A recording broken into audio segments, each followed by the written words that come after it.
Hey guys, before the video starts, I just wanted to let you know about a giveaway we are doing. The giveaway will last from now up until Halloween, and it's going to be a $50 Steam, Xbox, or PlayStation gift card depending on your console of your choice. And all you have to do to be entered is make sure you're subscribed to the channel, like this video, and comment down below why you should win or something cool about the video that you enjoyed. Good luck guys, and let's get right into the video. Thanks. Alright, what's going on guys? Welcome back to another video on the channel. So today I just wanted to do a quick video on my beta feedbacks for Modern Warfare 2. So the beta just kind of wrapped up maybe a couple days ago. So I wanted to put together a list of things that I liked and a list of things that I didn't like about Modern Warfare and just present it to you guys. So let's just jump right into it. I got some good here, and I'm going to briefly talk about that, and then we'll get into the bad stuff. But to start it off with the good, I think the maps in this game, at least in the beta, honestly weren't that bad. I think they were a lot better than Modern Warfare 2, Modern Warfare 2019. So I think that's actually a positive. I think that the devs realized that their game's maps in 2019 were very lackluster at best, probably the worst maps in COD history. So, I mean, I guess anything other than that is a step up, but these maps are actually passable. Like, they're not the best thing in the world, but they're definitely not trash or anything like that. So I'd say that's a good thing. And then the other thing that I thought was good by Infinity Ward is that they actually listened to one piece of feedback from the community, which was to make lobbies not disband anymore. Now this is not confirmed that they will do this, but they did say that they're thinking of a rework with the disbanding lobbies to rematch it with the skill-based matchmaking.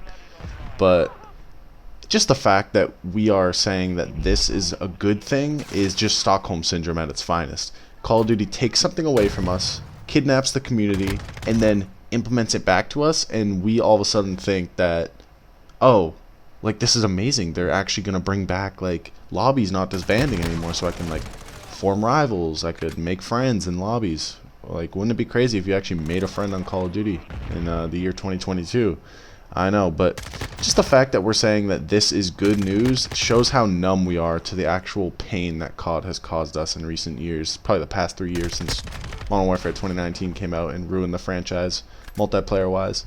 But, yeah, so, I mean, pretty sad. That's pretty much it for the good things here, guys. I honestly didn't like much about the game. I mean, obviously, you could say the audio's great, the visuals are great. We know that. It's Modern Warfare. Like, of course it's going to look good in the year 2022. Like, what were we expecting? But I'm going to jump in here for some core issues, but before I do that, I actually want to pull up a clip real quick. This isn't really an issue. This is just something I noticed from the actual beta that really kind of pissed me off. So as you can see here, there's like an explosion that goes off on the map here, and a bunch of smoke's coming through, and as I start running towards it and like looking at it, someone just shoots me straight through the smoke, and I don't even see them. And lo and behold, I watch the kill cam, and the dude doesn't have any smoke whatsoever on his screen. So just little things like that kind of piss me off. Like, there's a lot of BS deaths in COD, so it's not the end of the world, but when there's a lot of BS deaths and then you're dying like this, yeah, it's really not that fun.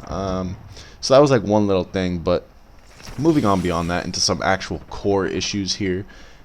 Obviously, you've heard this from a bunch of YouTubers. Dead silence not being a perk, being a field upgrade instead, is a huge problem in this game more than others because of how loud the footsteps are. I don't know. I don't want to harp on how bad this is. I think we all know how bad this is, but I just want to offer a fix instead of being completely negative. I think that they just need to implement simply dead silence into the game and dead silence as a perk. Okay, so let's call this perk ninja, okay? And this will suppress your footsteps, but not make it completely silent. So you could still be heard. Let's say it cuts back your audio about 60 to 80%. So people are going to have to listen a lot harder to hear your footsteps, right? And then you can keep dead silence in the game as a perk, and that will completely silence your footsteps. But this dead silence as it is right now, it's so dumb as a field upgrade, and it's just not going to work. I mean, my other fix for that would just be simply lower the footstep audio, but that would be revolutionary for Infinity Ward to realize.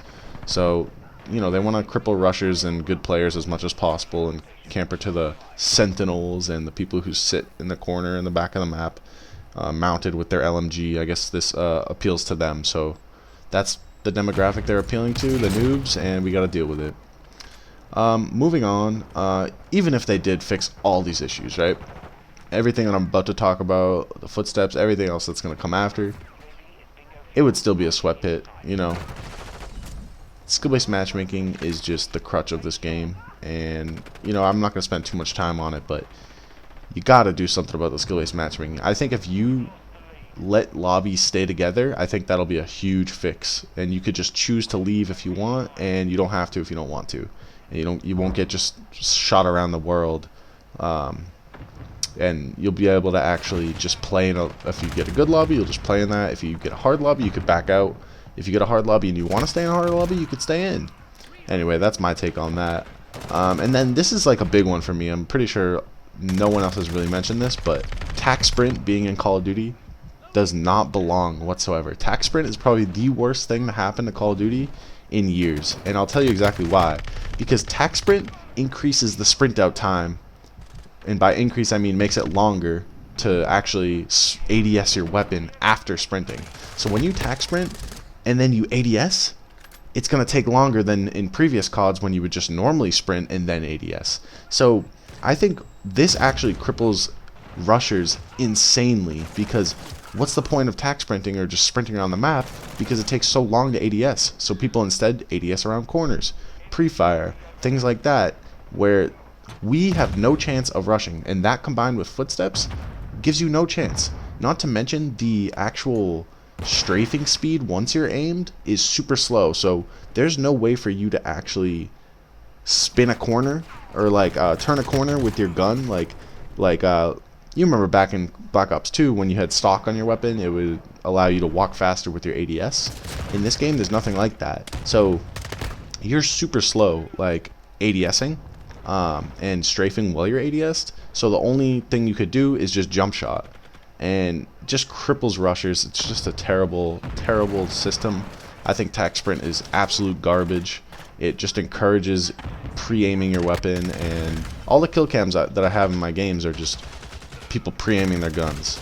Anyway, moving on real quick. I think there's so much luck involved in gunfights rather than skill. The headshot multipliers in this game are insane. You could literally two-shot people, and then the visual recoil almost makes it like it's Jesus take the wheel kind of situation with you spraying your weapon. Just a terrible situation here with the gunfight mechanics because of that visual recoil, and obviously the time to kill. The base time to kill is not that bad, but the headshot multipliers make it crazy. Some guns hit way harder than others in terms of the headshot damage. So not only that, but if you get shot by someone, your gun is going to kick up into their head and you're probably going to win the gunfight. So you get rewarded for being shot at, and you get punished for actually hitting a player directly because their recoil will go straight into your face. Specifically if they're on controller, because the aim assist will keep it on them, but they'll just be recoiling up into your face. Again, this is a problem we fixed years ago in COD, but I just don't get why they won't listen to the player base, man. So many people have been complaining about all these issues, and they're just so tone deaf on their replies. They actually acknowledge some of these things to us, and still just no help whatsoever. Just no changes. Red dots on the minimap, obviously an issue I didn't even mention. But yeah, Infinity Ward has their vision, and their vision is to their vision is to cater to the campers, or the sentinels as they call them. Probably Joe Secot's way of making himself feel better.